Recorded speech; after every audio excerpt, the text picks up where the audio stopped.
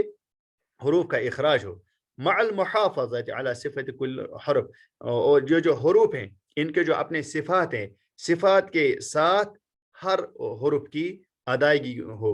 یعنی صحیح مخرج بھی ادا ہو اور صفات بھی برقرار رہیں. اور چوتھی چیز جو یہاں بیان فرما رہے ہیں تمرین الطالب علی انواع الوقوف الجائزہ، کہ طالب علم اس کے لیے بھی مشق کرے کہ وقف جائز کہاں پہ ہے، یعنی کہاں پہ رکنا ہے، کیسے رکنا ہے، مع کیفیت الوقف علی اواخر الکلمات، اور جو وقف جب انسان وقف کرے گا وقف کی صورت میں اواخر یعنی کلمات کا جو آخری کلمات ہوں گے اس کی حرکت کیا ہوگی. کہیں پہ جو ہے ہم دیکھتے ہیں کہ اگر تائی تانیس ہوگا وہ رکنے کی صورت میں ہاں میں تبدیل ہو جاتا ہے. اسی طریقے سے دو زبر کہیں الف کی صورت میں، تو اسی طریقے سے تنوین یا دو زیر یا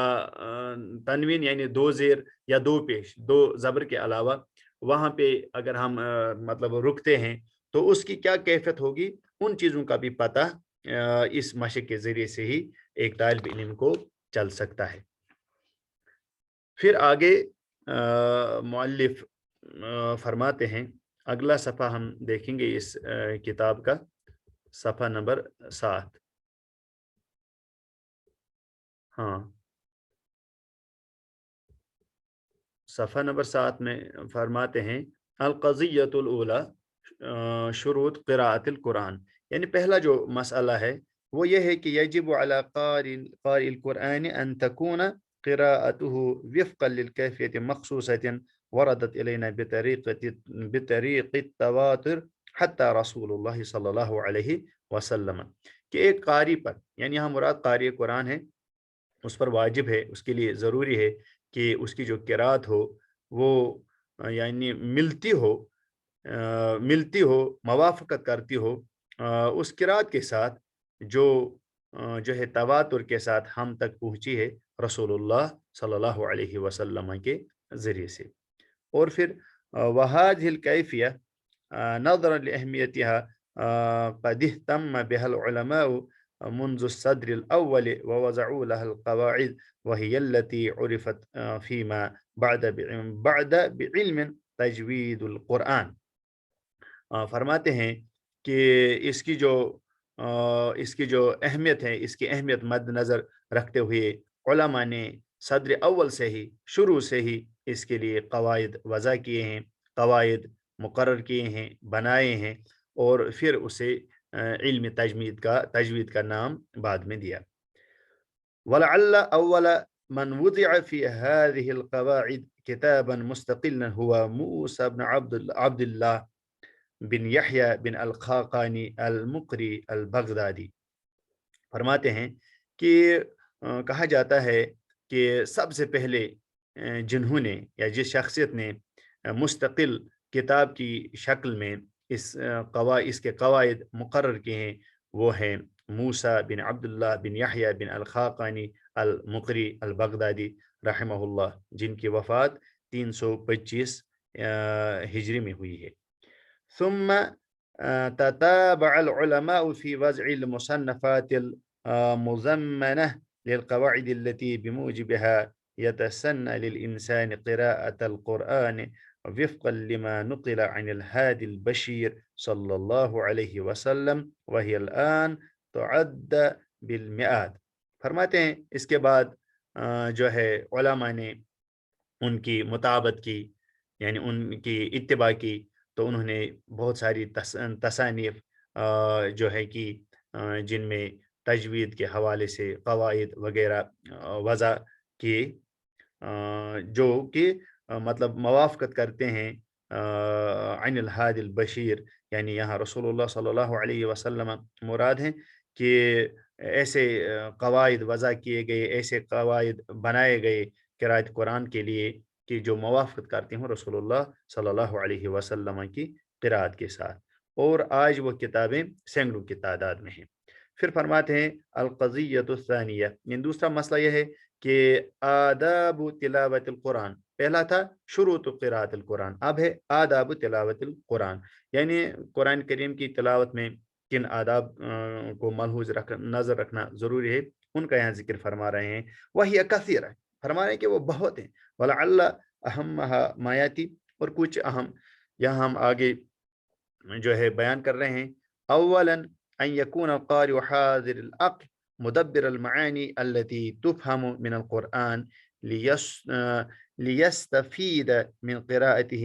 قال تعالى افلا يتدبرون القرآن ام على قلوب اقفالها، سورہ محمد۔ فرماتے ہیں کہ قاری کے لیے ضروری ہے کہ وہ حاضر ہو، من عقل کے اعتبار سے حاضر عقل ہو، یعنی اس کی عقل حاضر ہو قرآن کی تلاوت کے دوران، اور اس کے جو معنی ہے اس پہ وہ تدبر کرے، غور و فکر کرے، اسے سمجھنے کی کوشش کرے، تاکہ اسے اس قرات کا فائدہ پہنچے، جیسے کہ اللہ تعالیٰ کا فرمان ہے کہ افلا یتدبرون القرآن، کہ یہ قرآن پر غور و فکر کیوں نہیں کرتے، ام علی قلوب اقفالها، یا ان کے دلوں پر تالے پڑے ہوئے ہیں۔ ثانیہ، اور آداب میں پھر دوسری چیز ذکر فرماتے ہیں، ان یجتہد القارئ فی تحسین صوته بقراءة بشرط اللہ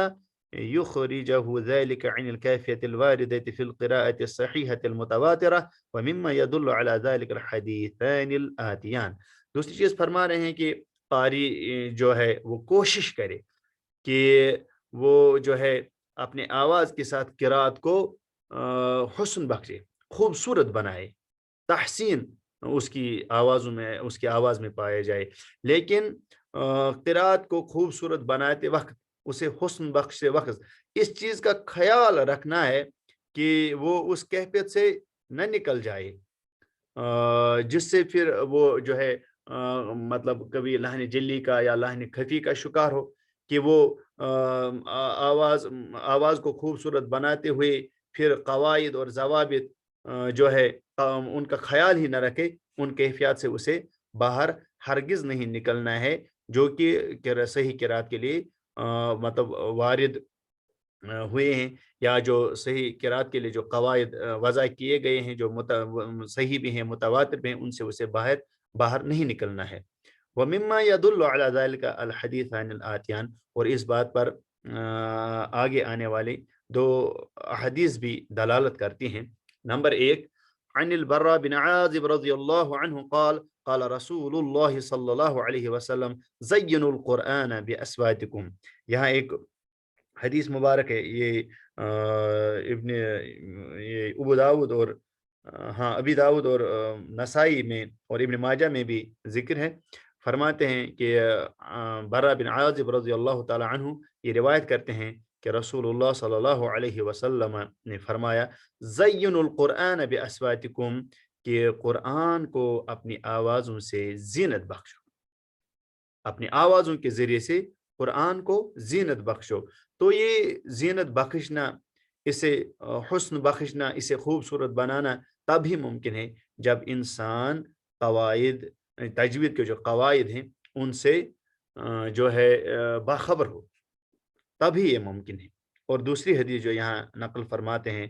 عن ابی ہریرہ رضی اللہ عنہ قال سمعت رسول اللہ صلی اللہ علیہ وسلم یقول ما اذن اللہ لشیء ما اذن لنبی حسن الصوت یتغنى بالقرآن یجہر به۔ یہ متفق علیہ حدیث ہے کہ ابو ہریرہ رضی اللہ عنہ ان سے روایت ہے، فرماتے ہیں کہ میں نے رسول اللہ صلی اللہ علیہ وسلم سے سنا، وہ فرماتے تھے کہ ما اذن اللہ لشیء ما اذن لنبی حسن الصوت، کہ اللہ تعالیٰ نے نبی صلی اللہ علیہ وسلم کو اس چیز کی اجازت دی ہے کہ وہ اپنی آواز کو خوبصورت بنائے، قرآن کو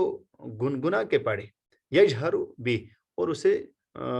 کچھ قدر یعنی قدر زور سے بھی پڑھے۔ اس چیز کی اللہ تعالیٰ نے رسول اللہ صلی اللہ علیہ وسلم کو اجازت بخشی ہے کہ جو ہے آواز کو خوبصورت بنائیں، اس کی تلاوت میں گنگناتے ہوئے اس کی تلاوت کریں اور زور سے بھی اس کی تلاوت کریں۔ ثالثاً، اور تیسری اور آخری چیز جو یہاں آداب کے حوالے سے ذکر فرماتے ہیں قرأت قرآن میں، وہ ہے ان یکون القارئ متأدبا بآداب الاسلام وان یکون متأدبا مع شیخه الذي يعلمه القراءة۔ فرما رہے ہیں کہ جو قاری ہوگا، جو قرآن پڑھنے والا ہوگا، وہ متأدب ہو، ادب والا ہو، جو اسلام کے آداب ہیں ان سے وہ باخبر ہو، اور دوسری چیز وہ وَأَن يَكُونَ مُتَأَدِّبًا مَعَ شَيْخِهِ الَّذِي يُعَلِّمُهُ الْقِرَاءَةَ، اور اپنے جس شیخ ہے، اپنے جس استاد سے وہ اس قرآت کو سیکھ رہا ہو، اس کا بھی وہ ادب کرنے والا ہو۔